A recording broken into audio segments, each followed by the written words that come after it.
Ibrahim Traoré's greatest weakness was his family. His enemies knew this. His 14-year-old sister Aminata disappeared one day while walking home from middle school in Ouagadougou. Security cameras had been hacked. Guards had been drugged.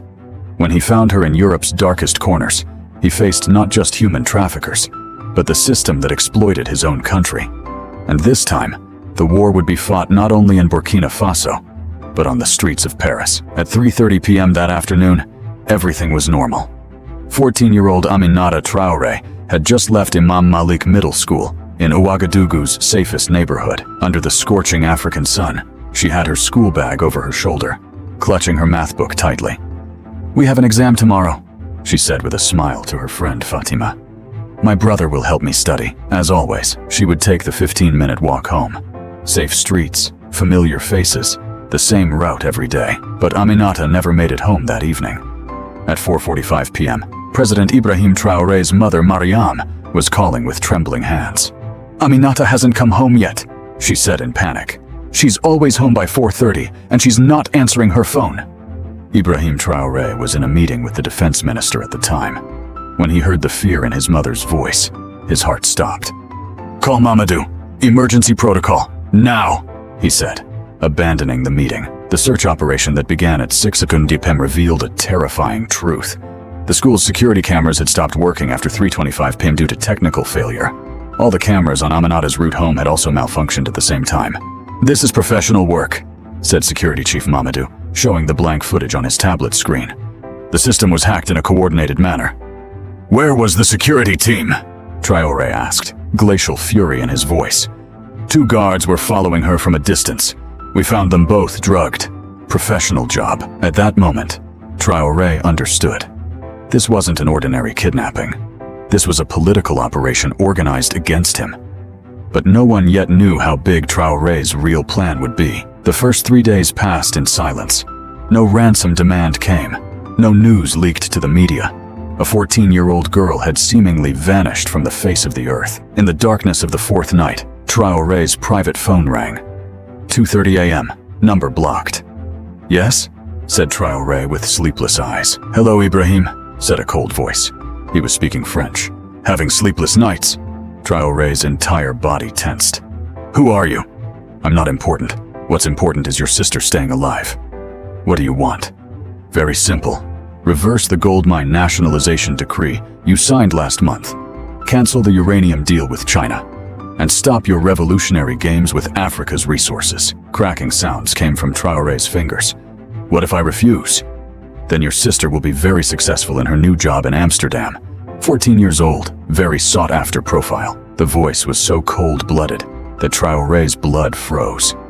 "I'm giving you 72 hours. Think about it." The line went dead. "Share this story with your friends.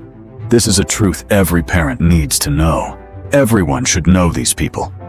Traoré put the phone on the table, holding his head in his hands. For the first time, he felt this helpless. But then that familiar rage began to boil inside him. "No," he murmured. "This time I'm hunting them." That night, Traoré didn't sleep at all. He called his trusted team for an emergency meeting. Security Chief Mamadou, Intelligence Chief Konaté, and most importantly, Burkina Faso's 28-year-old cyber warfare expert, Sarah Kamara. "They think my weak point is my family," said Traoré, his eyes bloodshot but determined. "But they're wrong. By attacking my family's child, they don't realize they've attacked all of Africa's children. This will be their biggest mistake." Sarah Kamara opened her laptop. She had trained at MIT and joined Traoré's team when she returned to Burkina Faso. "Sir, I analyzed that phone conversation. The voice was routed through 7 different countries via the Tor network, but the actual signal came from Switzerland. But the Amsterdam reference is intentional. They want to direct us there." "Switzerland," said Konaté. "Banking center, where money can't be traced. And we have worse news," added Mamadou. "In the last 2 years, 73 young girls from Burkina Faso have disappeared after obtaining student visas. Average age is 15. Traoré slammed his fist on the table. "This isn't just about Aminata anymore." What they didn't expect was that this operation was just the beginning. On the 5th day, Traoré made an unexpected move. When making a statement on national television, he ignored diplomatic protocols. "My dear citizens," he said, looking into the camera, "my 14-year-old sister Aminata has been missing for 5 days, and now I know where she is." The world press was shocked. Such situations were usually kept secret. "Those who kidnapped Aminata did this to make me abandon my economic independence policies. They are forces that want to control Africa's resources." Traoré's voice grew increasingly harsh. "But let them know this. With this attack, they didn't just target one family. They targeted all of Africa's children. And I'm going to make them pay for this." Those targeting him expected him to make mistakes in anger, to conduct secret operations, use military force, threaten his enemies. But Traoré did the opposite. By speaking openly on television, he brought the situation to world public opinion. They could no longer stay hidden. Everyone was watching them. After that speech, a wave of support began across Africa. The hashtag #SaveAminata became trending worldwide. Tell us in the comments, what would you do if you were in his position? Sarah Kamara and her team, working day and night, had realized that the Switzerland signal was actually a redirect to Amsterdam. The real target was an old building in Amsterdam's Walletjes district. "Sir," said Sarah, showing satellite images, "this building is actually part of a complex. The lower floors are connected to each other. We've detected at least 40-50 people inside with thermal cameras." "What about security?"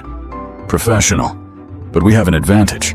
No one expects Burkina Faso to conduct an operation in Amsterdam." Traoré took a deep breath. "We'll rescue not just my sister, but all the girls." That evening, Traoré made surprise phone calls. He called Ghana's president, Akufo-Addo. "Brother," said Traoré, "you have missing children files too, don't you?" "What do you mean, Ibrahim? We're conducting an operation in Amsterdam, not just for Aminata, but for all of Africa's children."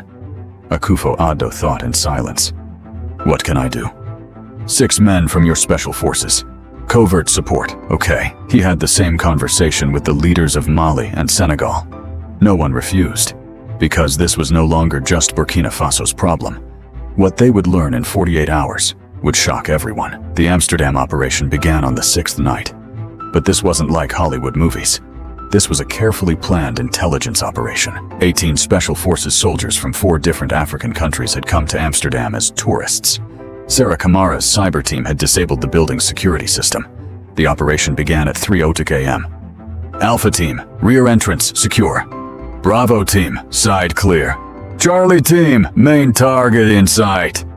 Traoré was listening to the operation on a secure line in Ouagadougou.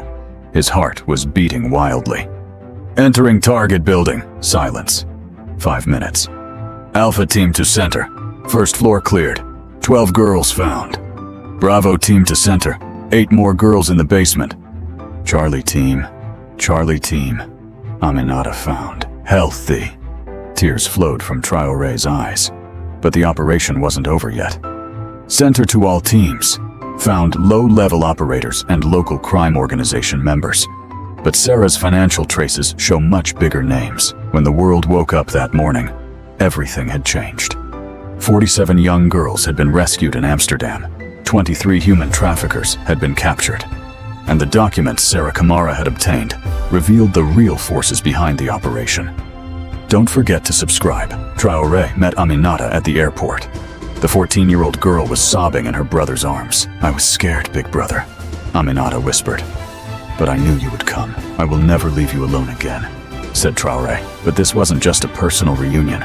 The world media was watching everything. "I didn't just rescue my sister," said Traoré in front of the cameras, holding Aminata's hand. "I rescued 47 other families' children too.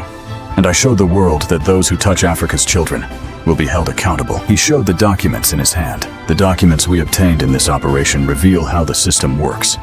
Which companies provide financing, which banks launder money, which networks provide protection." After the operation, a major scandal erupted in Europe. Human trafficking investigations began in the Netherlands. Resignation debates emerged in France and Belgium. But Traoré's real goal was bigger. "With this operation, we didn't just rescue our children," he said at the African Union Summit. "We showed the world how Africa is exploited. They steal our children because they want to steal our resources too." From that summit, came the African Child Protection Pact. 32 countries signed it. 3 months later, Aminata returned to normal. She went to school, played with her friends. But she was no longer an ordinary child. She had become a symbol of Africa's resistance. "People call me the rescued girl," Aminata said in an interview. "But I'm not just rescued. I'm a protected girl. Because my brother made all of Africa my family." 6 months later, the Aminata Foundation was established to find missing children and prevent human trafficking. 54 African countries supported it. A year later, Traoré spoke at the UN. "We are building a world where those who touch our children will be held accountable." Today, Aminata is 16 years old. She studies mathematics, dreams of going to MIT, but she also represents hope, because sometimes the darkest moments give birth to the brightest changes. His enemies had awakened Traoré's greatest strength by targeting what they thought was his weakness, an African father's determination to protect his child, and that strength had changed the entire continent.